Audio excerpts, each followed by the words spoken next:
네, 그러면 우리 기도하고 시작하도록 하겠습니다. 하나님 감사합니다. 오늘도 우리가 이렇게 모여 주님 예배하고 우리가 마음을 다해 우리에게 주신 생명의 말씀 공부할 수 있도록 인도해 주심을 감사합니다. 하나님 오늘도 지혜와 계시의 영을 부어 주셔서 하나님을 알게 해 주십시오. 하나님 안에 있는 그 영광이 얼마나 영광스러운지를 우리를 위한 그 예비하신 신령한 목들이 얼마나 위대한지를 오늘도 알 수 있도록 인도해 주시고 하나님 이곳 가운데 주님 함께 해 주셔서 우리 마음을 주님의 말씀으로 뜨겁게 해 주십시오. 예수님의 이름으로 기도합니다. 아멘. 네, 안녕하세요. 반갑습니다. 먼저 말씀드리고 싶은 것은 제가 이번 주에 돌아오는 주일에 설교예요. 근데 로마서 지금 묵상하고 있어서 로마서 말씀으로 전하려고 하는데 제가 강의 때 했던 얘기들이 중복해서 나올 가능성이 거의 99.7% 정도가 될 것 같아요. 그래서 했던 얘기 또 나와도 그냥 즐겁게 들어주시면 반갑게 들어주셔도 좋을 것 같습니다. 예, 오늘은 역사서 개강 세 번째고요. 여호수아 말씀을 전하려고 합니다. 여호수아 말씀 전할 건데 제가 예전에 구약 개강을 한번 했었어요. 근데 그 자료들을 거의 활용을 안 하고 있거든요.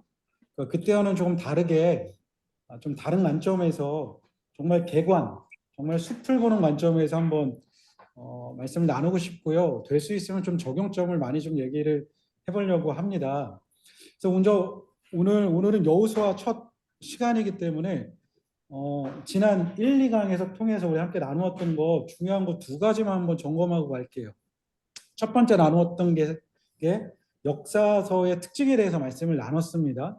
그 특징 가운데 하나가 뭐 특징이 아니죠.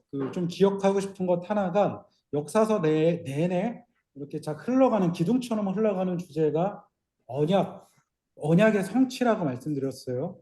모세 오경에 나타난 하나님의 약속에 대한 성취, 특별히 땅에 대한 약속이 역사서 내내 이루어지고 있고 그 시작이 여호수아이지요. 약속의 성취로서 굉장히 중요하고요. 그 다음에 예언자들의 선포는 그 약속 언약으로 돌아와라라고 하는 예언자적 비판, 부르심, 분별입니다.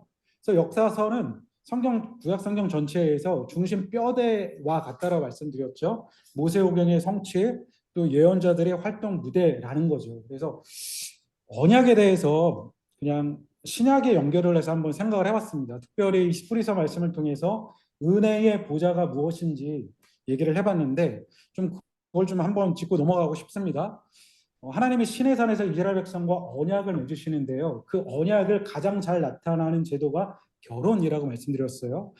남녀가 결혼을 했을 때에 권리와 의무가 동시에 생기는 거예요. 하나님한테는 권리와 의무가 있고요. 이스라엘 백성들에게도 권리와 의무가 있어요. 권리를 주장할 수 있고요. 그 권리에 대해서 이스라엘 백성들은 의무를 다해야 되는 거예요. 동시에 이스라엘 백성들이 권리를 주장할 수 있고요. 이게 기도라고 말씀드렸죠. 하나님은 그 권리에 대한 의무를 다 해야 되는 거예요. 하나님 노릇을 해 주셔야 되는 거죠. 근데 구약 성경 전체 내에서 하나님은 언제나 의무를 다 하셨지만 이스라엘 백성들은 권리만 주장하고 의무를 다하지 않았죠. 그래서 약속의 땅에서 뽑혀 바벨론으로 이주할 수밖에 없는, 그러나 하나님은 언약을 기억하사 다시 그들을 회복시켜 언약의 땅으로 데리고 오시는 이런 이야기들이 반복됩니다. 그래서 언약을 맺으셨을 때에 언약의 문서를 하나님이 기록을 하셨어요. 어디에? 돌판에. 그게 십계명이에요. 그 언약의 문서를 담는 곳이 언약궤, 법궤, 증거궤. 그 언약궤가 놓여지는 곳이 지성소라는 개념을 말씀드렸어요. 그런데 주전 586년 바벨론에 의해서 남유다의 성전과 하나님의 성전과 예루살렘이 완전히 무너지게 되면서 가시적으로 보이는 성전은 이제 사라지게 되는 거예요. 그러니까 유대인들, 히브리인들의 역사를 보게 되면 성전이 무너졌을 때까지가 성전 중심, 제사 중심의 이제 예배를 드렸던 거죠. 근데 성전이 무너지고 나서는 성전이 무너져서 제사를 드리지 못하니까 비로소 그때부터 말씀 중심의 종교로 바뀌게 돼요. 에스라를 중심으로 해서 모세오경 토라가 형성이 되고 회당이 만들어지고 거기에서 하나님의 말씀이 전해지게 되는 거죠. 말씀 중심으로 바뀌게 되고요. 그 다음에 제2성전이라는 게 에스라 느헤미야를 통해서 새롭게 건축한 게 제2성전이잖아요. 제1성전은 솔로몬이 건축한 성전. 근데 바벨론에 의해 무너졌고 포로 귀환 이후에 에스라와 느헤미야 포로 귀환 공동체에 의해서 제2성전이 세워지는데 1성전과 2성전은 본질적인 차이가 있어요. 그것이 무엇이냐면 1성전에는 하나님이 임재하셨고 하나님의 임재가 약속이 있는데 2성전은 이게 없어요. 하나님이 임재하지 않으셨고 임재에 대한 약속이 없어요.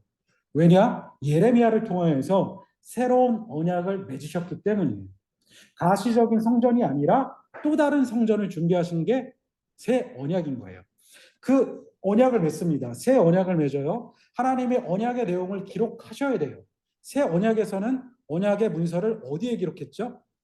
우리의 마음에. 그래서 그 마음을 가지고 있는 사람, 신학적인 용어로는 믿음 있는 사람, 성령의 인치심을 받은 그 사람이 언약궤가 되는 거예요. 그럼 그 언약궤가 된 그 사람이 거하는 모든 것들이 무엇이 된다? 지성소가 된다. 라는 개념. 그것이 선교적 삶이고 신약에 있어서 우리가 살아야 될 삶의 어떤 방법들이라고 말씀을 드렸습니다. 그러면 우리가 언약궤로서 하나님의 영광, 하나님의 임재를 운반하는 자로서 어떠한 삶의 자세로 살아야 되느냐에 대해서 지난주 1장 1절 말씀 가지고 나눴어요. 모세가 죽은 후에로 역사서가 시작합니다. 역사서의 시작 여호수아는 모세가 죽은 후에로 시작을 해요. 두 번이나 말합니다. 모세가 죽은 후에, 모세가 죽은 후에. 그때 비로소 요단강을 건너라라고 말씀하시는 거예요. 모세는 가장 위대했던 선지자였었고 어쩌면 여호수아가 의지할 만한 사람이 모세였던 것 같습니다. 하나님은 그 모세, 여호수아가 의지할 만한 모세가 죽기를 기다리셨던 것 같아요. 그러니까 영적인 의미로 여호수아가 더 이상 모세를 의지하지 않고 하나님만을 의지해야만 요단강을 건널 수 있다라는 것 이렇게 적용을 했었죠. 그래서 아브라함도 마찬가지였어요. 갈대아 우르에서 가나안으로 가고자 했던 이 결정은 아브라함의 결정이 아니라 창세기 11장을 보니 아버지 데라의 결정이었어요. 그런데 그 데라가 하란에서 죽습니다. 그리고 12장 1절이 히브리어에서 어떻게 시작됐는지 기억하시나요? 그러자 말씀하셨다. 아브라함아 가라. 레카라고 말씀하시는 거예요. 그러자 말씀하셨다. 이 부분이 성경에 빠져 있었어요. 데라가 죽자마자 그러자 말씀하셨다. 아브라함아 가라. 데라는 아브라함에게 있어서 권위자였고 의지할 만한 존재였던 거죠. 그 사람이 죽어야 하나님이 부르실 수 있는 거예요. 남유다 이사야도 마찬가지였습니다. 우시야 왕이 죽자 환상을 보게 됩니다. 근데 히브리 원어를 보게 되니까 죽은 직후 죽자마자 환상을 봤는데 하늘 위에 높이 떠 있는 보좌에 우시야가 아니라 하나님이 앉아 계시는 거예요. 우시야는 당대의 최고의 왕이었습니다. 쇠퇴해가고 있는 남유다를 최고의 전성기로 다시 한번 이끌어 올렸던 왕이 우시야였어요. 이스라엘 사람들 중에 그 누구도 우시야가 죽기를 바라는 사람은 없었습니다. 그 보좌에 앉아있을 사람은 100이면 100 우시야였어요. 그런데 하나님이 그 환상을 통해서 이 보좌에 앉아있는 사람은 우시야가 아니야. 이사야 너 이스라엘 니들이 의지할 사람은 이 보좌에 앉아있는 나 하나님이야. 내가 진정한 왕이야. 이런 얘기를 했잖아요. 그래서 모세가 죽어야만 요단강을 건널 수 있고 데라가 죽어야만 부르심을 발견할 수 있고 우시야가 죽어야만 진정한 이 나라의 왕이 누구인지를 볼 수 있는 거예요. 고로 우리가 하나님보다 더 의지하고자 하는 모든 것들이 죽어야 역사서가 시작이 된다라는 거예요. 이 두 가지를 좀 기억했으면 좋겠습니다. 언약 기사 기억하시고요. 지성소로 언약계로서의 삶. 그 삶을 어떻게 살아가느냐? 하나님이 우리의 왕이 되셔야 됩니다. 역사서의 시작이에요. 우리의 역사가 그렇게 쓰여지기를 바라는 거예요, 지금. 그리고 오늘은 그 다음 것. 그럼 더 본질적으로 우리는 어떻게 왜 그 삶을 살아야 되느냐? 이 이야기를 여호수아를 통해서 한번 나누고자 합니다. 물 한번 마시고 시작할게요. 네, 그래서 강의 보시면 어, 오늘 어디야? 오늘 수업 내용은 이렇게 됩니다. 두 가지로 알아볼 거예요. 여호수아, 과연 이것은 역사서인가 예언서인가? 역사서이기도 하고 예언서이기도 합니다. 두 번째는 내용에 대해서 살펴볼게요. 여호수아니까 여호수아 인물에 대해서 살펴보고요. 내용의 전체 구성을 보도록 하겠습니다. 먼저 한글 구약 성경은 39권의 구약 성경은 네 권으로 나눠지죠. 모세오경, 역사서, 시가서, 예언서. 그 중에 역사서는 여호수아를 시작으로 에스더까지 12권의 성경을 역사서라고 합니다. 그런데 기억나시나요? 가로 안에 있는 것 룻기, 에스더. 구약 성경 중에서 이방 여인의 이름으로 쓰여진 성경이에요. 두 권을 제외하고 윗줄에 있는 역사서를 뭐라고 불렀죠? 신명기 관점으로 쓰여진 역사서, 신명기적 역사서라고 말했어요. 왜냐하면 신명기에서 나타나는 그 가장 중요한 주제가 순종과 불순종에 따른 복과 저주이거든요. 그 주제가 여호수아, 사사기, 사무엘, 열왕기에 계속 통과가 됩니다. 오늘 여호수아도 그 얘기를 볼 거예요. 그다음에 밑에 있는 거 역대기, 에스라, 느헤미야는 어떤 관점으로 쓰여진 역사서? 제사장 관점으로 쓰여진 역사서 혹은 역대기 관점의 역사서라고 했어요. 제사장의 관심은 성전과 제사 예배이죠. 그래서 역대상, 역대하, 에스라, 느헤미야는 전부 다 성전과 관련이 있어요. 역대기는 특별히 이스라엘 왕들 중에 성전과 관련이 있었던 두 사람, 다윗과 솔로몬을 딱 뽑아다가 두 사람 이야기만 하고 있죠. 그것도 긍정적인 이야기만. 에스라, 느헤미야는 성전을 회복해라, 성벽을 회복해라, 말씀 중심으로 돌아오라, 이런 얘기를 하고 있습니다. 그래서 앞에 역사서는 순종과 불순종이 큰 뼈대이고 뒤에 역사서는 성전, 말씀, 제사, 예배 중심으로 돌아와라. 이게 중심이 된다라는 거예요. 자, 그런데 한글 구약 성경이 혹시 그 성경 66권, 지금 창세기부터 요한계시록까지 구약 39, 신약 27권이잖아요. 이것을 우리는 정경이라고 불러요. 정경이라는 말이 영어로 캐논인데 캐논이 옛날 그 고대어 그 성경 신학 성경에 쓰여진 언어 헬라어에서 카네라는 단어에서 캐논이 나왔고 캐논에서 정경이 나온 거예요. 근데 카네가 뭐냐면은 그 당시에 갈대과 식물이었습니다. 지금 갈대 곱게 자라잖아요. 그때는 이렇게 똑바로 된 자가 없으니까 비교적 곱게 자른 갈대과 식물의 카나를 이용해서 줄자 역할을 했던 거예요. 줄자 역할. 그래서 칸의 캐논, 정경, 성경의 정경이다라고 하는 것은 66권의 성경은 우리 신앙의 다림줄이다라는 뜻을 가지고 있어요. 오직 66권의 성경만이 우리 신앙의 다림줄, 기준이 되어준다라는 뜻에서 정경이에요. 그러면은 구약 성경이 39권, 이 구약 성경이 언제 정경으로 확정됐는지 혹시 아시는 분 계시나요? 네? 칼백? 칼백이 뭐예요? 아, 칼뱅. 칼뱅은 1500년경 사람이어서 한참 전입니다. 응? 70인역은 주전 250년에 히브리어를 잃어버리니까 히브리어 성경이 있었거든요. 그거를 헬라어로 옮겨 적은 거예요. 근데 70인역 성경이 굉장히 중요한 게 주전 250년경부터 예수님 시대 그리고 신학의 저자들이 성경을 기록했을 때 참고했던 구약 성경이 이 70인역이에요. 굉장히 중요해요. 이것을 번역을 한 게 킹 제임스 버전. 제임스 버전을 번역한 게 개역 한글. 그래가지고 2단 중에 말씀부 전학회가 있거든요. 말씀부 전학회는 오직 킹 제임스 버전만이 유일한 버전이다라고 주장하는 사람들이에요. 그래서 2단들의 특징이 킹 제임스 버전을 유일한 성경으로 다국수 계열, IV 그 구원파 있잖아요. 거기가 그렇고요. 신천지 같은 게 그래서 개역 한글만 보는 거예요. 킹제임스 버전을 가지고 번역을 했으니까. 근데 이게 말이 안 되는 게 킹제임스 번역 자체가 오류가 너무 많아요. 왜냐하면은 딴 얘기하면 안 되지만 이런 게 재밌죠. 왜냐하면 70인역 그 LXX라는 그 70인역 성경이 의역을 많이 했어요.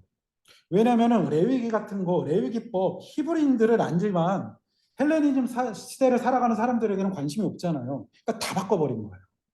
근데 그거를 고려하지 않고 70인역 그대로를 영어로 고대 영어로 번역을 했으니 오류에 오류가 더해지는 거죠. 그리고 개혁 성경은 개혁 한글은 킹제임스 버전을 가지고 번역을 했으니 오류가 더 많은 거예요. 성경은 무호합니다. 성경은 무호예요. 근데 번역상에 무호는 있어요.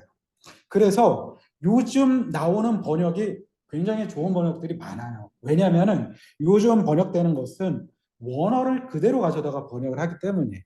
그래서 히브리 성경의 그 원어, 지금 성경을 번역하는 원어 성경이 마소라 버전이라고 불러요. 마소라 성경, 마소라 버전. 이게 특징이 뭐냐면은 히브리어는 자음만 있고 모음이 없잖아요. 근데 사실 이게 잘못된 건데 자음 안에 모음의 법칙이 들어가 있어요. 근데 그 모음의 법칙을 자꾸 까먹으니까 모음의 법칙을 만들어낸 거예요. 모음이 없는 게 아니라 자음 안에 모음의 법칙이 있어요. 근데 요즘에 하여튼 그래요. 있어서 그 법칙을 만들어낸 거예요. 이 모음의 법칙을 완벽하게 만들어낸 히브리어 성경이 마스도라 사본. 그것을 기준으로 요즘에 번역을 1대1 번역을 하는 거예요. 그리고 사본은 정말 많고요. 그리고 가장 권위 있게 여기는 사본은 가장 오래전에 발견된 사본이겠죠. 이런 것들 많아요. 근데 그 사본들의 일치율이 거의 99%가 된다고 합니다. 몇 천 개의 사본이 있는데 일치율이 대단하다라는 거예요. 여튼 어디로 돌아가야 되죠? 언제 이게 정경이 되냐? AD 90년 얀니아 회의 때 39권의 구약 성경이 정경으로 확정이 돼요. 꽤 늦었죠. AD 90년. 근데 구약 성경이 39권만 정경이다라고 확정하는데 어려움이 없었어요. 왜냐하면 훨씬 이전에 타낙이라고 하는 히브리 구약 성경이 있었기 때문이에요. 그러나 히브리 구약 성경을 그대로 가져와다 기독교 구약 정경으로 승인을 했습니다. 근데 순서 배열은 달라요. 그러니까 순서 배열에 어떤 의도가 있는 거예요. 한글 구약 성경은 창세기로 시작해서 말라기로 끝나요. 역사적인 순서로. 반면에 히브리 구약 성경은 창세기로 시작해서 역대기로 끝나요. 그래서 이거를 말씀드리는 것 중에 하나가 자 보세요. 히브리 구약 성경은 세 개로 나눠집니다. 모세오경, 예언서, 성문서. 모세오경은 토라, 예언서는 느비임, 성문서는 케투빔이라고 불러요.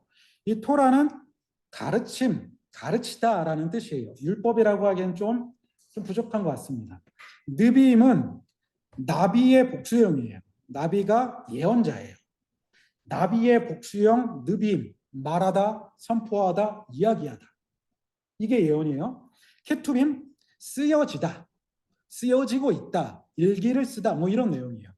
그래서 토라의 T, 느비임의 N, 케투빔의 K에 모음 A를 넣어서 히브리 성경을 타낙이라고 부르는 거예요. 자, 오늘 우리가 말하고 싶은 것은 요 앞에 요 네 권을 아까 뭐라고 불렀죠? 신명기적 역사서가 히브리 성경에서는 예언서에 들어간다는 거예요. 한글 성경에서 이사야, 예레미야, 에스겔 예언서들이 히브리 성경에서는 또 앞에 게 정기 예언서고요. 뒤에 게 후기 예언서입니다. 히브리인들은 이 이사야, 예레미야, 에스겔을 3대 예언사라고 봅니다. 그리고 우리는 이것을 이사야는 성부 하나님의 사역, 예레미야는 성자 예수 그리스도의 사역, 에스겔은 성령 하나님의 사역으로 비교하기도 해요. 그리고 한글 성경에서 그 예언서에 역사서에 있었던 룻기와 에스더가 성문서에 속해 있죠. 그리고 한글 성경에서 역사서에 있는 에스라, 느헤미가, 역대기가 또 성문서에 들어가 있죠. 요거는 나중에 이 다섯 두루마리, 룻기, 에스더가 들어있는 다섯 두루마리를 살펴보면서 다시 한번 이야기를 하고요. 오늘 말하고 싶은 것은 여호수아, 한글 성경에는 역사서에 있는 여호수아가 히브리 성경에서는 예언서의 첫 시작에 있더라는 거예요. 왜일까요? 이것부터 한번 시작을 해볼게요. 한글 성경은 역사서인데 히브리 성경은 예언서에 넣어놨습니다. 그러니까 관점의 차이가 있는 거예요. 역사에 대한 관점과 예언에 대한 관점과 여호수아에 대한 그게 역사사나 예언사에 대한 관점이 좀 다르다라는 거예요. 요걸 한번 짚고 넘어가 볼게요. 역사. 히브리어에는 우리가 생각하고 정의하는 이 역사라는 개념을 가진 단어가 없다라고 합니다. 제가 살펴본 건 아니에요. 들은 얘기예요. 없다라고 합니다. 대신에 우리가 생각하고는 하고 있는 역사의 개념을 가지고 있는 게 뭐냐? 기억이랑 예언이라는 거예요. 히브리인들은 기억과 예언을 역사라고 생각을 합니다. 오늘의 삶을, 오늘의 시간을 하나님의 말씀을 기억하여 살아내는 거예요. 그게 역사예요. 자, 이런 얘기 한번 해볼게요. 좀 제가 쉽게 얘기할 수 있을지 모르겠는데 우리는 지금 시공간 안에 갇혀 있어요. 그래서 우리의 시간은 과거에 왜 이래 이거?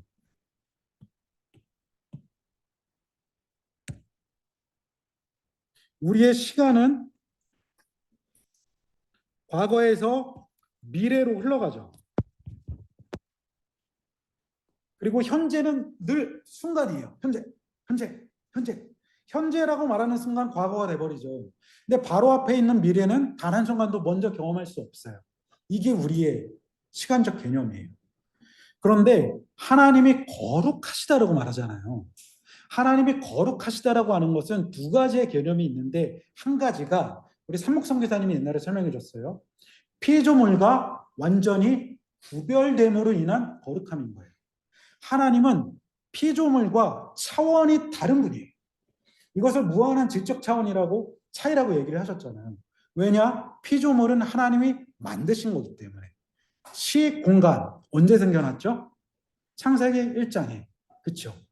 시공간이 생겨난 그 전을 창세전, 영원전이라고 말해요. 그리고 시공간의 역사가 끝날 때가 있어요. 종말인 거예요. 하나님은 하나님이 만들어 놓으신 시공간 너머에 존재하시는 분이에요. 다시 한번 표현하면 우리가 경험하고 있는, 우리가 매여서 살고 있는 시공간은 하나님의 창조물로서 정확히 이야기하면 하나님 안에 시공간이 존재하는 거예요. 이게 하나님의 초월성, 하나님의 거룩함이다라는 거예요. 하나님이 거룩하십니다라는 것 중에 한 가지가 이거예요. 모든 것들을 초월하신다. 자, 시간, 공간이 시간이라는 개념이 하나님의 창조물로서 하나님 안에 존재한다고 생각을 해보세요. 그러면은 원칙적으로 하나님은 이러한 분이 되는 거예요. 과거, 현재, 미래가 늘 현재인 거예요. 만년 전 과거, 만년 후의 미래도 하나님은 늘 현재인 거예요. 하나님의 지혜로움, 전능하심, 전지하심이라는 개념이 이거예요. 하나님이 전지하시다, 전능하고 지혜가 많으시다가 이거예요. 모든 시간을 초월하여서 현재의 개념으로 갖고 계신 거예요. 자, 그러면 이런 말이 나올 것 같아요. 하나님의 계획은 동시에 실행이자 완성인 거예요. 이해되시나요? 하나님의 약속은 동시에 실행이자 완성인 거예요. 창조는 종말의 완성인 거예요. 그래서 이해되시나요? 창조와 종말이 굉장히 긴 시간인 것 같죠, 우리는. 하나님은 그게 그거예요. 창조가 곧 종말인 거예요. 과거, 현재, 미래가 하나이기 때문에. 그래서 모든 역사를 아시고 예지하시는 거예요. 예지한다라는 게 미리 아신다거든요. 이게 하나님의 시간인 거예요. 그래서 하나님이 본질적으로 나보다 나를 더 잘할 수밖에 없어요. 나의 미래를 아시니까. 나의 미래를 현재로서 아시니까 나보다 나를 더 잘하실 수밖에 없는 거죠. 그 하나님께 우리의 삶을 의탁하고 맡기는 것이 그래서 지혜로운 삶이라고 말하는 거죠. 자, 이거예요. 그러면은 하나님이 약속하셨어요. 말씀하셨어요. 우리의 시간 속에서는 아직 이루어지지 않았어요. 그러나 하나님의 성품 속에서는 이미 이루어진 거예요. 그렇죠. 하나님의 약속은 우리의 시간 속에서는 아직 이루어진 것 같지 않지만 하나님의 시간 속에서는 이미 이루어진 거예요.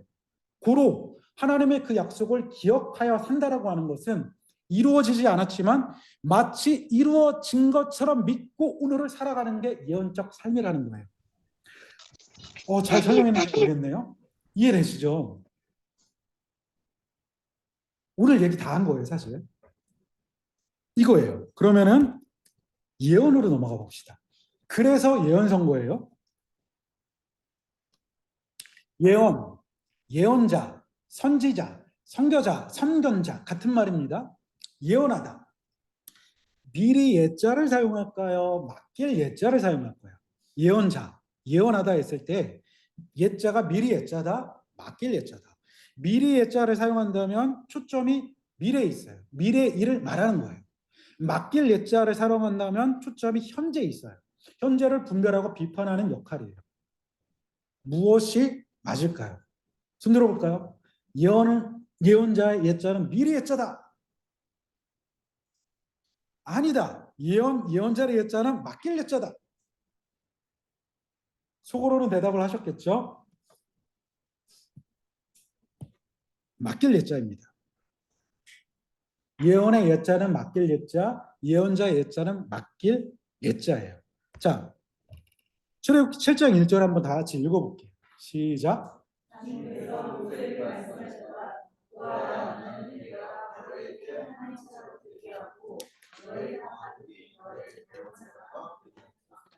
대언자라는 게 나비로서 예언자라는 뜻이에요. 나비의 복수형이 느비임, 예언사라고 말씀드렸죠. 자, 대언자가 뭐죠? 대신 말하는 사람이잖아요. 이게 예언자예요. 예언자는 미래의 것을 맞추는 사람이 아니에요. 그런 역할도 있지만 예언자는 하나님의 말씀을 맡은 사람이에요. 예레미야야, 너 내 말을 맡아. 하나님의 말씀을 들었어요. 그리고 그것을 100% 동일하게 그대로 전하는 사람이 예언자예요. 그런데 하나님이 맡겨주신 말씀 안에 미래적 요소가 들어있을 뿐이에요. 그러나 예언자의 역할은 현재 하나님이 무엇을 말씀하시는 거에 초점이 있습니다. 자, 그럼 반대로 구약 성경에 거짓 예언자가 참 많았어요. 신약 성경에 거짓 예언자가 많았어요. 그래서 바울이 서신서를 쓰는 거잖아요. 구약 성경에서는 특별히 예루살렘 성전이 무너지기 직전에 거짓 예언자들이 엄청 활동을 했습니다. 거짓 예언자의 특징은 뭘까요? 이 예언자의 반대겠죠. 말씀 한번 볼까요? 제가 말씀 혹시 써놨나요? 예레미야 말씀. 자, 예레미야 오른쪽 거 읽어볼게요. 21절. 시작.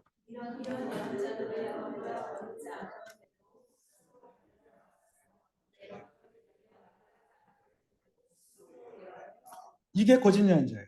자, 참된 예언자 누구? 하나님이 말씀하셨고 그 말씀을 전하는 사람. 거짓 예언자는 하나님의 말씀해 주시지도 않았는데 하나님이 이렇게 말씀하셨어 라고 예언하는 사람이에요. 참된 예언자는 22절 그들이 나의 회의에 들어왔다. 하나님의 어전의 천상회의에 환상적으로 참여하여 하나님이 무엇인가를 말씀하신지를 듣고 전하는 사람이에요. 거짓 예언자는 25절 나의 이름을 팔아 거짓말로 예언하는 예언자들이 있다. 내가 꿈에 보았다. 내가 꿈에 계시를 받았다. 라고 주장하는 사람들 너무 많아요. 내가 재림 예수다 라고 하는 사람들 한국에 제일 많습니다. 왜 많은지 그 특징이 있는데요. 그 거짓 예언자들 27절 그들은 조상이 바알을 섬기며 내 이름을 이었듯이 그렇게 하는 사람들이에요. 죽음의 길로 이끄는 사람들이 거짓 예언자다라는 거예요. 자, 참된 예언자는 하나님의 말씀을 맡은 사람이에요. 그것을 그대로 전달하는 사람. 거짓 예언자는 하나님의 말씀을 맡았지만 자의적으로 해석하여 전하는 사람. 혹은 하나님의 말씀이 맡겨지지도 않았는데 이게 하나님의 말씀이다라고 얘기하는 사람. 자신의 생각을 하나님의 말씀처럼 얘기하는 사람이 거짓 예언자입니다. 그렇죠? 자, 학자들이 예언사가 총 17권이거든요. 17권의 말씀에 예언의 말씀들을 다 뽑아왔어요. 진짜 할 일 없죠. 다 뽑았어요. 근데 비율이 이렇게 나왔어요.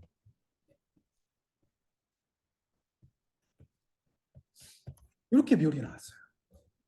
예언의 말씀 중에 1%가 메시아에 대한 예언이에요. 7%가 미래 일에 대한 예언이에요. 그럼 나머지 92%는 현재에 대한 예언이에요.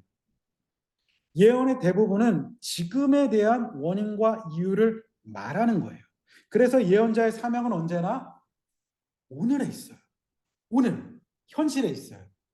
예언자의 역할이 무엇이냐면 하나님의 약속, 그 언약, 그 말씀을 기준으로 오늘 지금 이스라엘 백성들이 무엇을 잘못하고 있는지 정확하게 분별하고 정확하게 비판하여 옳은 길을 제시해 주는 사람, 이게 예언자예요.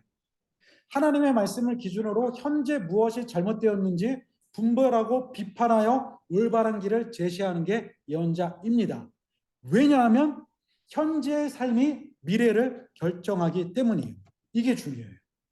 현재의 삶이 미래를 결정하기 때문에 예언자들은 늘 현실에 관심이 있고 분별하고 비판하고 옳은 길을 제시하는 거예요.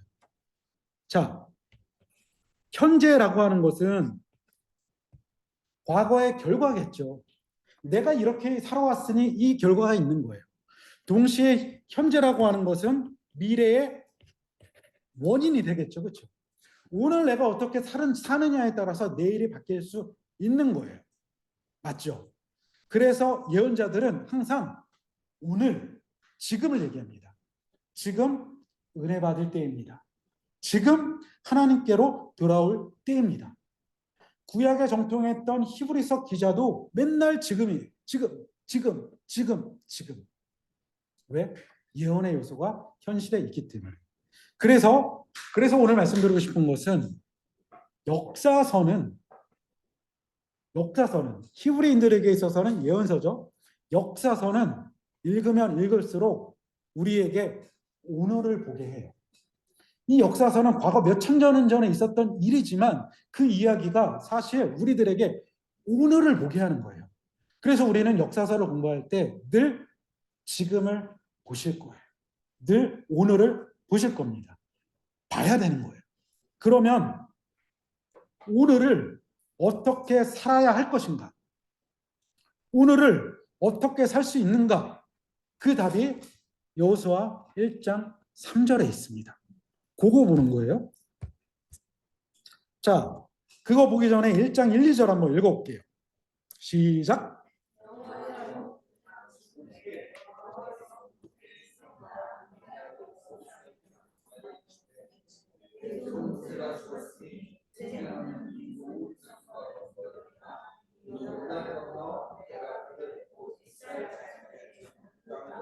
아멘. 지난주에 나눴던 것지만 여호수아 1장에서 여호수아는 두려워하고 있어요.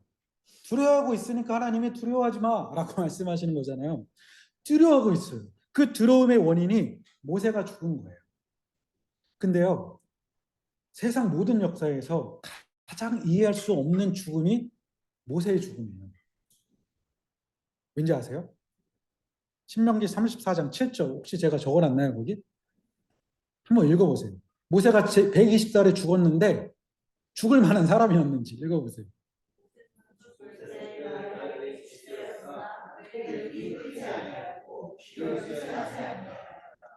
아니 기력이 쇠하지도 않고 눈이 쇠하지도 않았는데 왜 죽어요? 갑자기 죽은 거예요. 그렇죠? 다시 말해 여호수아의 리더십은 과거부터 준비됐지만 갑자기 맡겨진 거예요. 학자들은 그냥 추정을 합니다. 하나님께서 주신 소명을 다했을 거다라고 보는 거예요. 갑자기 죽은 거예요. 그리고 요단강을 건너래요. 내 말씀해 보니까 요단강을 건너는 시기가 곡식 거두는 시기래요. 보리를 추수할 시기래요. 이때가 우리 달력으로 3, 4월이 됩니다. 이른 비가 내리는 시기예요. 물이 범람하는 시기. 지난주에 말씀드렸죠. 요단강이 넓어야 30m인데 갑자기 비가 오면 물이 범람해서 1km까지도 더 넓어지는 그 와디. 갑작스러운 홍수가 일어난다고. 그때예요. 하필 하나님이 개울이었을 때 건너는 게 아니라 그렇게 놀라운 그 범람하는 그 시기에 발을 내딛고 걸으라는 거예요. 혹시 홍수를 경험해 보신 분 있나요? 저는 인생에 2번 수재민을 겪었습니다. 초등학교 4학년, 초등학교 6학년. 시골에 살아서 그래요. 초등학교 4학년 때는 새벽에 우리 배산임수였거든요. 뒤에 산 있고 개울 있고 산사태가 나가지고 저희 동네가 13가구였어요. 진짜 소리거든요. 거의 반이 다 무너졌어요. 근데 그건 약과였고요. 92년이었던가 제가 주일학교 예배 마치고 집에 왔는데 비가 쏟아지기 시작하는데 난리가 난 거예요. 저수지가 두 개가 있거든요. 저수지 사이에 저희 동네가 있어요. 저수지 하나 터지고 다 터진 거죠. 동네 아저씨, 이 얘기 또 해. 동네 아저씨가 엄마랑 저랑 집에 둘이 있고 아버지 시내에 계시고 형 누나 둘은 지금 교회에 있는 거예요. 저 6학년. 동네 아저씨가 논두렁 무너졌어. 메꾸러 가. 그래서 엄마가 이제 장화시고 논두렁 메꾸러 가셨는데 옛날 그 동네가 마당이 있고 이렇게 마루까지는 높잖아요. 그런 집 그 기와집이 저희 집에 그랬거든요. 저희 강아지 이름이 검둥이였어요. 나서 검으면 검둥이, 누르면 누렁이, 힘은 흰둥이. 똥개 막 짖는 거예요. 봤더니 물이 여기까지 차가지고 마루로 들어오려고 그랬는데 깜짝 놀랐죠. 쓰레빠 신고 엄마한테 가가지고 엄마 집에 물 들어와 그랬더니 엄마가 집에 가자 그랬더니 이미 물이 들어가서 냉장고 엎어지고 막 TV 아빠한테 전화해. 전화기 잡으려더니 빠시식 대고 정변에 가서 아빠한테 전화해. 정변은 제 친구입니다. 막 달려갔더니 벌써 얘네는 산사태가 나가지고 가스 새고 있고 소들 막 뒤엉켜서 막 음메음메 대고 있고 막 난리가 난 거예요. 그래서 동네 형들, 그때 민방이었거든요. 동네 형들이 저희 집에 와서 저희 엄마 저기를 구출해 갔어요. 그리고 높은 지대에 집이 있었는데 그 열세 가구의 사람들이 다 모여서 아이고 튀겨 아이고 튀겨 이러고 있는 거죠. 와, 평소에 다 논이거든요. 논이 없어요. 새카만 물들이 돼지 떠내려가 차 떼내려가 나무 뽑혀 내려가 돼지 떼 떠내려가 너무 무서워요. 너무 무서워요. 저는 이 범람하는 시기가 뭔지 알아요. 두 번은 체험해가지고. 근데 신기한 건 비가 그치면 금방 빠져요. 그리고 시간도 가네요. 그 시기에 가라는 얼마나 두려웠을 거예요. 그리고 그 땅으로 가래요. 어디예요? 그 땅은 가나안 족속이 살아요. 가나안 족속 속에서는 네피림의 후손 아낙 자손이 살아요. 누구죠? 정탐꾼들의 마음, 이스라엘 백성들의 간담을 녹아내리게 했던 그 거인족들이 살아요. 전투민족들이 살아요. 이스라엘 백성들은 청동기였어요. 가나안 땅에 들어가면 그들은 철기 문명을 가지고 있는 블레셋 군인들이 이제 조금 있으면 등장하거든요. 싸움이 안 돼요. 싸움이 안 돼요. 나무칼 들고 싸우는데 얘네들은 그렇게 싸우는 거예요. 전쟁에서 질 수밖에 없는 거예요. 가라는 거예요. 두렵잖아요. 그래서 하나님이 뭐라고 말씀하시느냐? 여호수아야 강하고 담대해 라고 말하는 거예요. 한마디로 전문적인 용어로 바짝 쫄고 있는 여호수아에게 하나님이 여호수아야 강하고 담대하라 라고 얘기합니다. 강하고 담대한 게 뭘까요? 긍정의 힘, 마음의 의지, 마음만 먹으면 되는 걸까요? 아닌 것 같아요. 강하고 담대하라는 하나님의 약속, 하나님 약속에 대한 신뢰가 강하고 담대해요. 그러니까 그거예요. 야 여호수아야, 너 이제 요단강 건널 거야. 봐봐, 비 엄청 왔지. 범람하고 있지. 나무 뿌리 뽑혀서 가고 있지. 너 정신이 안 차리면 너 휩쓸려 간다. 정신 바짝 차려. 근데 너 할 수 있어. 용기를 내. 내가 응원해 줄게. 한번 해봐봐. 파이팅. 이게 아니라는 거예요. 강하고 담대하라는 목적어가 있어요. 그게 뭐냐? 6절을 보게 되면 강하고 담대하라의 목적어가 뭐죠? 그 땅을 주겠다라고 한 하나님의 약속인 거예요. 7절 강하고 담대하라의 목적어가 무엇이죠? 하나님의 약속된 말씀이라는 거예요. 하나님의 약속된 말씀이 있기 때문에 너는 강하고 담대할 수 있다는 거예요. 좀 바꾸셔야 돼요. 강하고 담대하면 요단강을 건너서 강하고 담대하면 가나안 땅을 차지할 수 있어가 아니라 이미 약속을 하셨기 때문에 내가 주기로 약속했잖아. 너 가라고 내가 했잖아. 내가 이룰 거야. 너 나만 따라와. 그러면 너는 할 수 있어. 강하고 담대할 수 있어. 라는 거예요. 자, 이런 거예요. 그래서 그 다음 말씀, 제일 중요한 말씀 한번 읽어볼게요. 시작.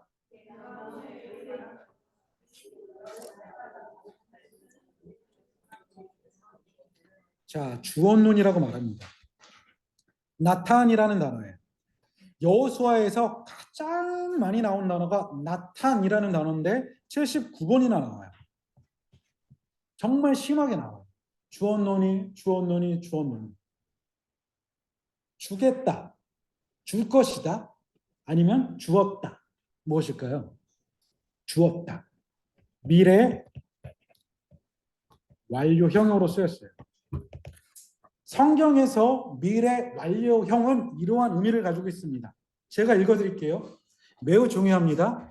이것을 가지고 히브리서 말씀을 생각해 보세요. 믿음은 바라는 것들의 실상이요 보이지 않는 것들의 증거니라. 저는 이거 진짜 이해 안 되거든요. 이 말씀. 믿음은 바라는 것들의 실상이요 보이지 않는 것들. 말은 멋있는지 뭔지 모르겠어요. 근데 이거 이해하면 그거 이해해요. 이거 이해하면. 제가 읽어드릴게요. 미래 완료형은 이런 뜻이에요. 아직 현실로 이루어진 것은 아니지만 분명히 이루어질 것이기 때문에 오늘을 이루어진 것처럼 여기는 표현이 미래 완료형이에요. 아까 하나님의 시간 제가 말씀드렸잖아요. 예언적인 삶이에요, 이게. 하나님의 말씀은 지금 이루어지지 않았지만 하나님의 약속은 분명 이루어질 것이기 때문에 오늘 이루어지지 않은 현실 속에서 어떻게 살아요? 이루어진 것처럼 여기며 사는 거예요. 그게 믿음이에요.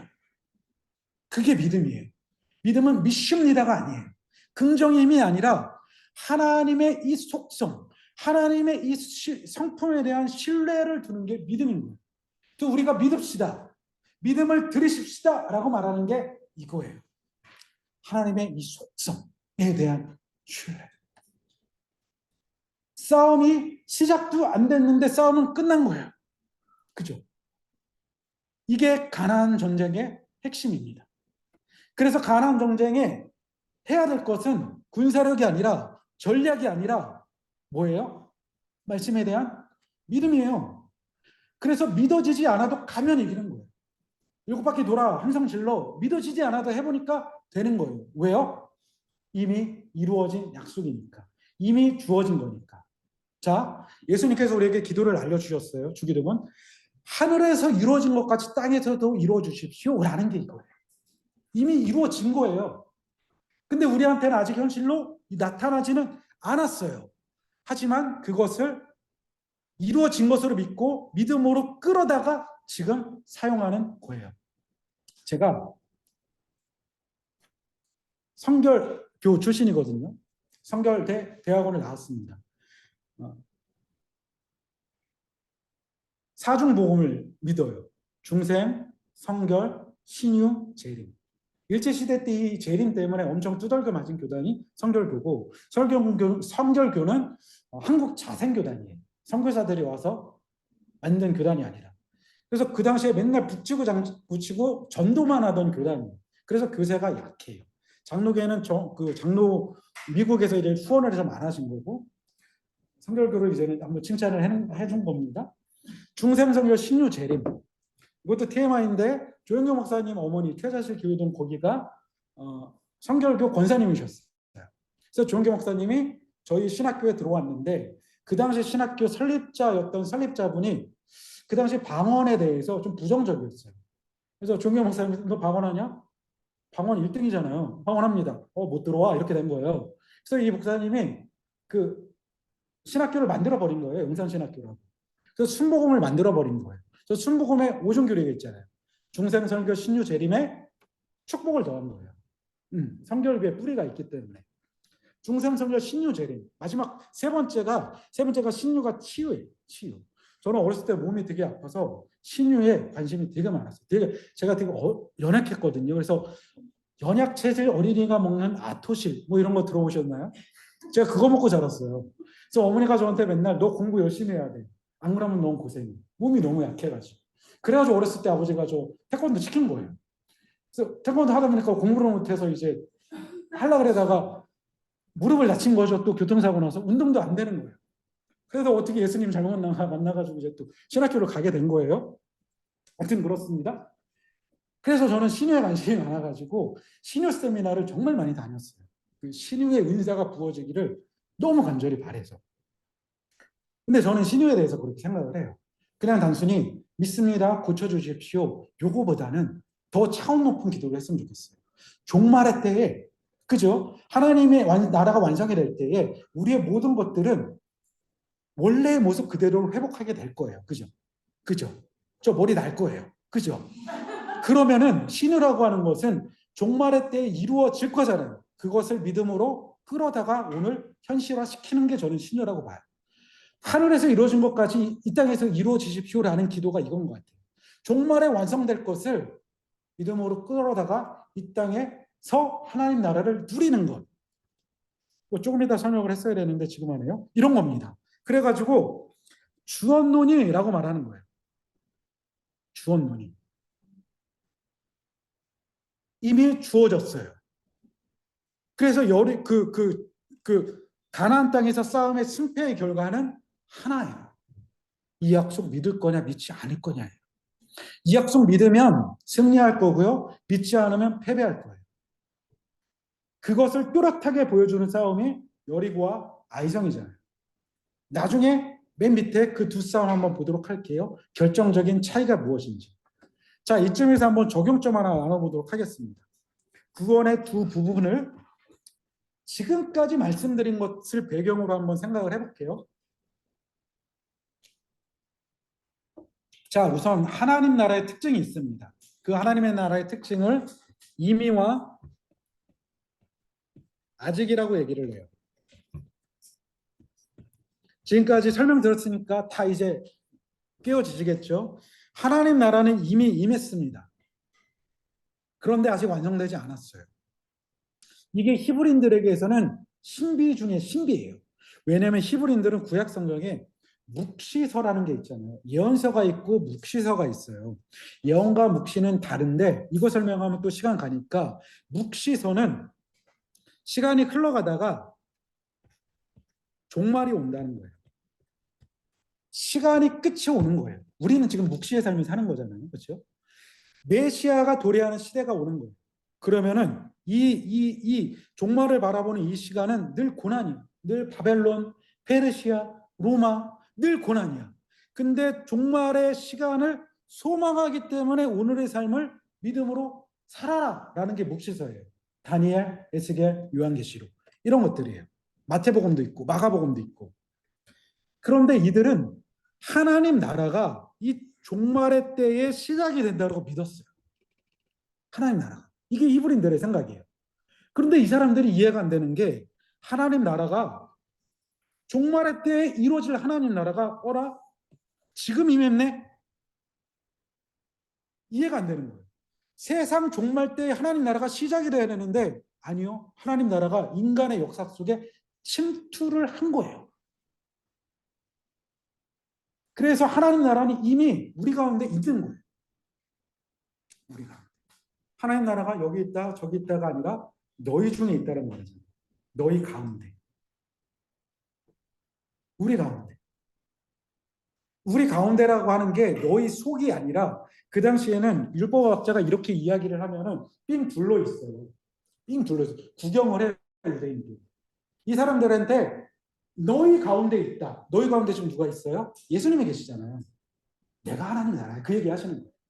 너희 가운데가 너희 속에 있다 이 얘기가 아니라 너희 가운데 있다. 너희 가운데 누구 있어? 내가 있어. 이 얘기 하시는 거예요. 내가 하나님 나라를 가져온 사람이야. 이런 얘기인 거예요.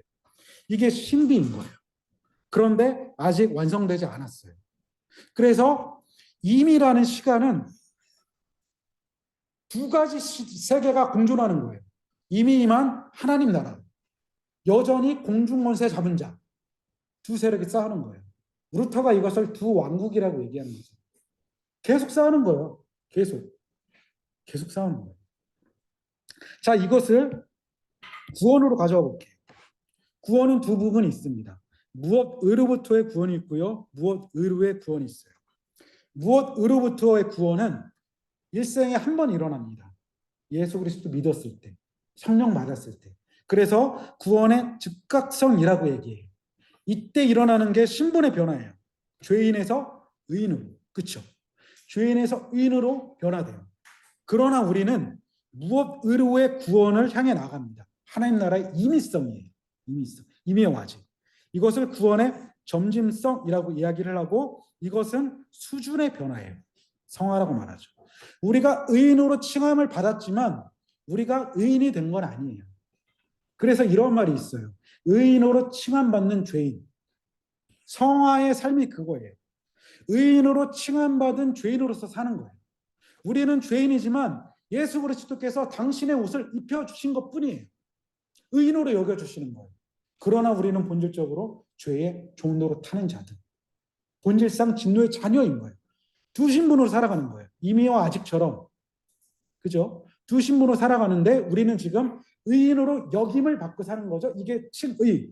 지금 우리가 로마서 묵상하고 있는 그 얘기인 거예요. 그래서 이 이미 구원의 점심성에서 우리가 해야 될 것이 무엇이냐면은 의인에 걸맞는 삶으로 변화가 돼야 되는 거예요.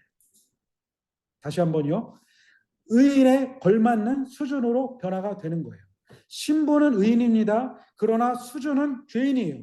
그래서 신분에 맞게 수준이 변해야 되는데 그것을 바울이 두렵고 떨리는 마음으로 구원을 이루어라. 성화의 과정인 거죠. 그래서 예전에 주영전 사님께서 영적 성장 가이드 저 수업 들었거든요. 이렇게 말씀해 주셨어요. 구원, 즉각성, 성화, 점진성, 그리고 영화. 이렇게 가는 거예요. 이게 이미, 이게 아직 과정, 성화. 이해되시죠? 지금까지 똑같은 얘기 다른 표현을 계속 하는 거예요. 계속 하는 거예요. 자, 그러면 여호수아를 통해서 이미와 아직을 얘기한다면 무엇 의로부터의 구원은 홍해를 건넌 거예요. 그렇죠? 바울은 홍해를 건넌 사건은 민족적 세례, 민족적 침례라고 말을 하죠. 구원을 받은 거예요. 신분이 변화된 거예요. 그렇죠? 그러면은 아직은 아직 그 땅에 들어가진 않았죠. 그렇죠? 그러나 그 땅을 주었다라고 말하는 거예요. 주었다. 그리고 우리는 주었다라고 믿는 이 삶에서 반드시 요단강을 건너야 하는 거예요. 영화로운 삶 완성이 될 때까지 수많은 요단을 만나는 거예요. 홍해는 가만히 있으면 열립니다. 모세만 있으면 돼요. 근데 요단강은 가만히 있어도 아무리 기도해도 모세처럼 지팡이를 들고 손을 들어도 열리지가 않아요. 요단강이 열리는 방법은 하나입니다. 발을 직접 담그는 거예요. 그래도 안 열리네? 한 걸음 더 담궈보는 거예요. 허리까지 물이 차네? 그래도 담궈보는 거예요. 열릴 때까지. 이게 이미와 아직을 살아가는 우리들의 삶이라는 거예요. 믿음의 도전들 많이 해보시잖아요. 아예 담그지도 않을 때도 있고 담궈봤는데 아이고 차가워 시도를 안 한 거죠. 용기를 내서 담궈봤는데 허리까지 차. 이거 안 되겠는데 포기를 하는 거예요. 근데 더 깊이 들어가 봐야 된다라는 거예요. 우리 이미와 아직의 삶의 믿음의 싸움들이. 자, 넘어가 볼게요. 오늘 맞춰야 되는데 오늘 일찍 끝내기로 했는데.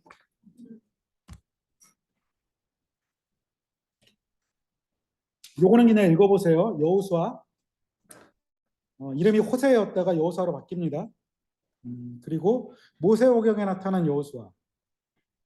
여호수아에 대해서는 모세와 이렇게 한번 비교해서 보시면 참 재밌을 것 같아요. 제가 자료 드렸고요. 요거 볼게요. 여호수아. 모세의 수종자에서 여호와의 종. 자, 여호수아의 처음과 끝을 감싸고 있는 두 표현이 있습니다. 그게 모세의 왜 이러지? 모세의 수종자이고요. 그리고 모세의 여호와의 종인 거예요. 여호수아는 여호수아 시작에 모세의 수종자로 시작을 합니다. 그런데 그 끝에 가서는 여호와의 종으로 끝나는 거예요. 여호수아의 모세의 수종자에서 여호와의 종으로 나아가기까지 7년의 전쟁, 18년의 분배 시간이 있었어요. 15년이 걸린 거예요. 혹은 갈렙과 동시대의 사람이다라고 여긴다면 30년이 걸린 거예요. 그죠? 여호와의 종이라는 이 호칭은 구약 성경 중에서 가장 명예로운 호칭이에요. 아브라함이 들었고요. 다윗이 들었고요. 그리고 이사야가 이 호칭을 듣습니다. 모세도 들었고요. 그런데 이 종이라는 단어가 에베드거든요. 에베드. 에베드의 동치어가 헬라어에서 신학성경에서는 둘로스예요. 둘로스.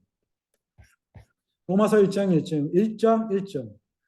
예수 그리스도의 종 나 바울이라고 말하잖아요. 이번 주 설교 제목인데 에베드의 동의어가 둘로스예요. 근데 둘로스는 델로에서 파생된 거예요. 이 델로의 뜻이 뭐냐면 올가미에 묶여 있다라는 거예요.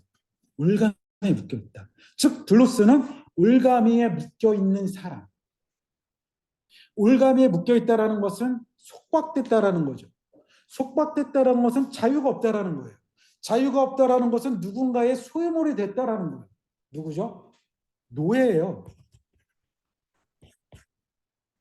종이라고 번역한 그 단어는 노예라는 단어예요. 그리고 종이라고 번역한 여호와의 종이라는 뜻이 노예라는 뜻이에요. 노예. 근데 이게 구약 성경에서는 최고의 명예로운 호칭이었다라는 거예요. 이거는 이번 주 설교 내용이니까 스포하면 안 되니까 건너뛰도록 할게요.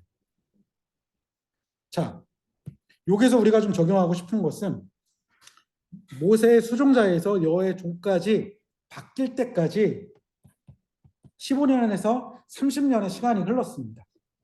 굉장히 길게 지난 거예요. 혹시 거기 시편 128편 제가 3절 적어놨나요? 한번 읽어볼까요? 시작.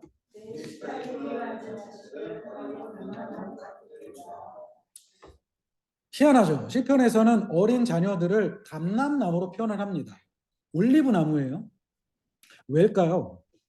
왜 우리 어린 자녀들은 감람나무, 올리브나무라고 하는 걸까요?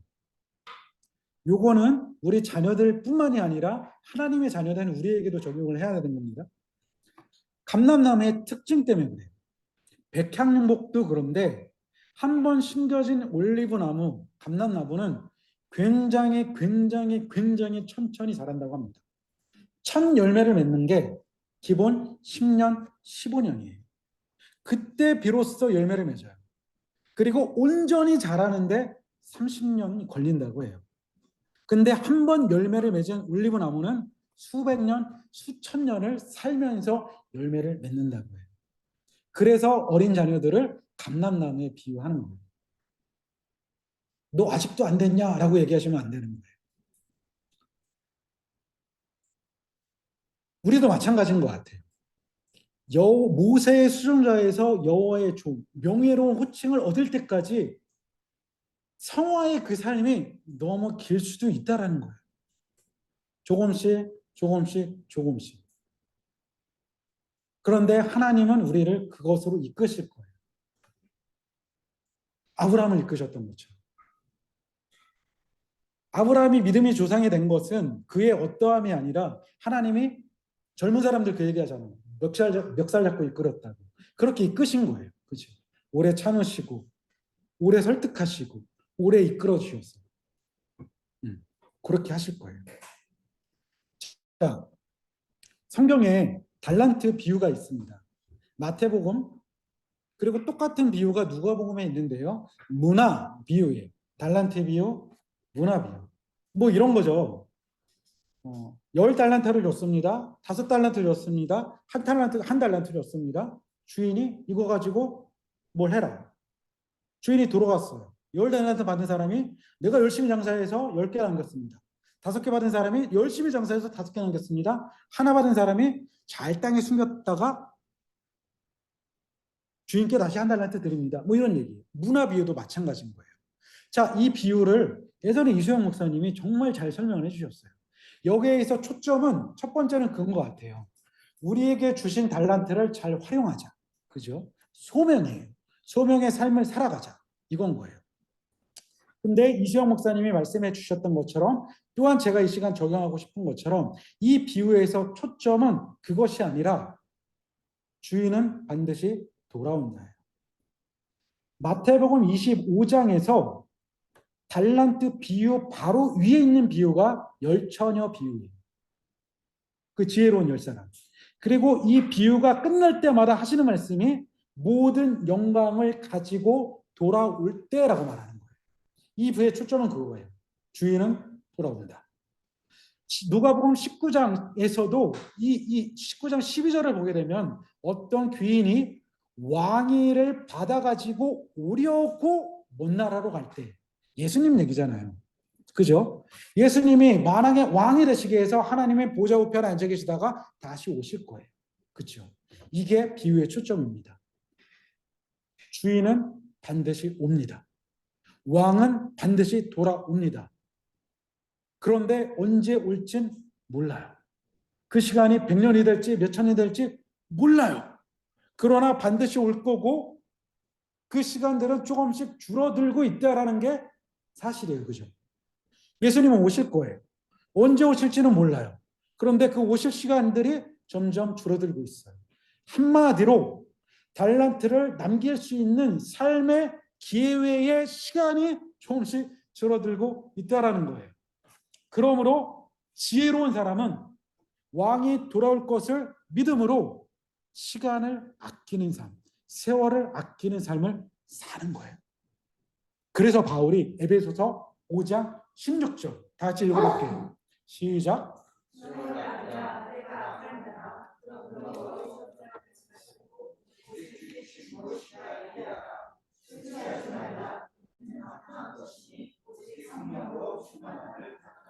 그래서 바울이 이 얘기를 하는 거예요. 제가 예전에 설교할 때 제가 고등학교 1학년 때 매주 화요일마다 기도원을 다녔다는 말씀드렸죠. 그때 정말 많이 들었던 말씀이 부흥가사님들이 술 취함과 지금 바울이 술 취함과 성령 충만함을 비교하고 있잖아요.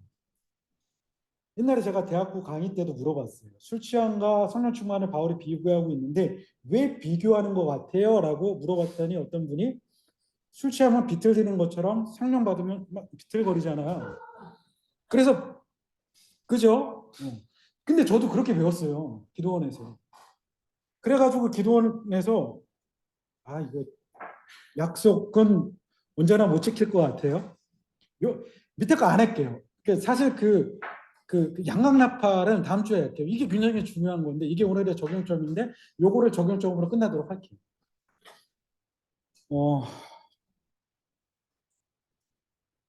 넘어갑시다. 이거 그냥 제 개인적인 얘기니까. 그래서 가르쳐 준 거예요. 성령을 받으면 이래 이러한 변화가 있고 이러한 현상들이 있어 이러는 거예요. 근데 그 기도원을 끌고 갔던 제 친구가 나중에 제가 신학교 가도록 저를 꼬신 김원석이라는 친구거든요. 얘는 가자마자 1학기 마치고 자퇴를 했어요. 저 신학교 집어넣고. 그래서 나중에 제가 만나서 야 네가 나 신학교 가라 해놓고 너 뭐 한 거야 그랬더니 내가 언제 그랬니? 교무실에서 저한테 그랬거든요. 저 운동하는 거 아는데 웃기지만 너는 신학해야 돼. 그래서 간 거예요. 그래서 걔는 지금 호주 갔다 와서 영어 학원 원장이 됐어요. 아주 잘 살아요. 근데 얘 그 당시에 별명이 물벼룩이었어요. 이게 왜 물벼룩이었냐면 집회 다 끝나고 기본 2시간을 기도를 하는데 얘가 진짜 정확히 2시간 내내 무릎 꿇고 손을 엿다 들고 아다다다 하면서 기도원 바닥을 2시간 동안 뛰어다녀요. 근데 2시간이 그렇게 가잖아요. 무릎이 까지지도 신명님 말씀처럼 옷이 헤어지지도 신발이 무르트지도 체력이 바닥나지도 않는 거예요. 매주 화요일마다 방학 때는 일주일 동안 기도원에 있거든요. 일주일 연속 매일. 제 후배는 기도만 하면 소리 지르고 누워요. 아무 소리 없이 누워요. 2시간 동안 누워요. 물어봤어요. 너 뭐 했어? 입신했어. 입신이 뭔지 모르는 거예요. 입신이 뭐야? 천국 경험했어? 이러는 거예요. 여기저기 방언하고 막 난리 나고 막 저는 저 학생회장 출신이었어요. 근데 기도도 못하겠고 아무것도 못하겠는 거예요. 그래서 나중에는 약간 나도 해야 되겠다 싶어가지고 그날은 제가 마음 먹고 쇼를 했습니다. 기도했을 때 주여 삼창 외치고 막 소리 지르고 막 가라 그랬어요. 일부러 하고 막 뒤로 넘어지고 다시 그렇고 그러다가 힘들면 좀 쉬었다가 난리가 났어. 드디어 성령 받았다. 근데 저는 알잖아요. 제가 쇼 했다라는 거. 그거를 몇 주를 했어요. 반응은 뜨거웠어요. 그러다가 한 번 너무 힘들어서 기도를 멈추고 정직하게 기도했어요. 하나님 제가 정말 기도하고 싶은데 어떻게 기도할 줄 모르겠다. 이 2시간을 어떻게 보내야 될지 모르겠다. 그렇게 하는데 혀가 꼬이는 거예요.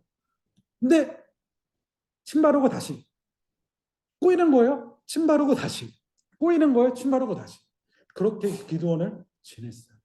나중에 봤더니 그게 방언이었던 거예요. 근데 저는 제 방언이 싫었어요. 만약에 그때 방언이 되게 멋있었으면은, 왜냐면 제가 들었던 기도원의 방언들은 되게 멋있었어요. 진짜 언어 같았어요. 근데 제 방언은 이거 어디 가서 하기도 좀 너무 그랬던 거예요. 제가 그거 언제 알았는지 아세요? 대학교 1학년 가서 알았어요. 3년을 그렇게 지낸 거예요. 대학교 1학년 가서 예수전산 들어가서 첫 봄 미니 전도학교라고 봄에 하는 대학교 수양회가 있는데, 그때 그 홍성건 목사님이라고 옛날에 그 대표신 분이 방언 받을 사람 일어나세요. 3년 동안 제가 갈급했잖아요. 일어났어요. 기도하십시다. 제 목자 형이 지금 캐나다 선교사거든요. 이렇게 보더니 또 방언한다 이러는 거예요. 그래서 끝나자마자 상담을 했어요. 형 이게 방언이 이렇게 따져가면서 방언이 이래는 거예요. 열심히 하라는 거예요. 그래가지고 그때부터 제가 은사주의에 빠졌다고 제가 얘기를 들었었나요? 20년을 은사주의에 추구하며 살아갔어요. 월요일, 화요일은 할렐루야 기도, 야탑에 있는 할렐루야 기도 가서 월화 늘 기도, 한 달에 한 번 목요일날 집회, 월요일, 화요일 1시간은 무조건 방언 기도, 목요일날 거의 4시까지 하거든요. 2시간은 무조건 방언 기도, 딴 거 못해요. 하여튼 뭐 그런 것들을 추구하며 살았었는데, 이 얘기를 왜 하는지 모르겠는데, 하여튼 그러한 반응이 온다라는 거예요. 성령 받으면 그렇다라는 거예요. 근데 저는 그런 줄 알았어요. 그런데 교회 역사를 보게 되면 이러한 방언들은 19세기에 일어난 현상들이에요. 방언, 웃는 것, 춤추는 것, 떨리는 것, 이 모든 것들이 그 전의 역사에는 없었고 19세기에 놀라운 붕이 있었잖아요. 이때 다 일어난 거예요. 그런데 이 현상들을 경험했던 사람들이 실제 제대로 된 신앙인으로 돌아간 게 몇 퍼센트가 됐을까요? 별로 없어요. 다 제자리로 돌아갔어요. 그래서 2차 대부흥 때는 성격이 달랐어요. 오로지 말씀 중심. 이렇게 성격이 달라요. 여하튼 간에 제가 말하고 싶은 것은, 술 취함과 성령 받음을 그렇게 비교한다라고 가르쳐줘서 그런 줄 알았는데 성경을 보니까 아닌 거예요. 바울은 그 현상 때문에 이것을 비교하는 게 아니라, 바울이 왜 비교하냐? 세월을 아끼라, 여기에 답이 있어요. 그것이 지혜로운 삶이다. 바울이 봤을 때 주님이 오시는 날은 얼마 남지 않았어요. 왕이 컴백할 날은 얼마 남지 않았어요. 그래서 세월을 아끼며 사는 게 지혜로운 거예요. 그래서 그 지혜로운 삶의 대표적인 게 성령을 받는 거예요. 그 세월을 낭비하는 대표적인 게 술 취함인 거예요. 왜냐? 시간을 버리니까. 그래서 성령 충만한 삶을 받는 것이 오늘 우리에게 가장 지혜로운 삶, 그죠? 이라고 이야기를 하고요. 그거 한번 물어보려고 그랬는데, 하나님 앞에 섰을 때 뭐라고 불리움 당하고 싶으신지. 모세는 누구야? 여호사는 여호와의 종이라고 불렸잖아요. 뭐라고 불리움을 당하고 싶으신지. 그래서 제가 그 착하고 충성된 용화 이거 준비한 거거든요. 근데 강의 앞뒤가 완전 꼬였네요. 제일 듣고 싶은 게 그건 것 같아요. 잘하였다 착하고 충성된 종화. 그러기 위해서는 세월을 아끼는 지혜가 필요한 거예요. 세월을 아끼는 지혜의 최고는 성령 충만한 삶을 사는 것. 9가지 열매. 오직 성령의 열매는 사랑, 희락, 화평, 오래 참음, 아닌데? 오직 성령의 열매는 사랑이라고 화평, 오래 참은 자비, 양성과 충성, 온유, 절제. 이거 제가 만든 노래거든요. 제가 그 어린이 찬양 작곡가 일을 했었어요.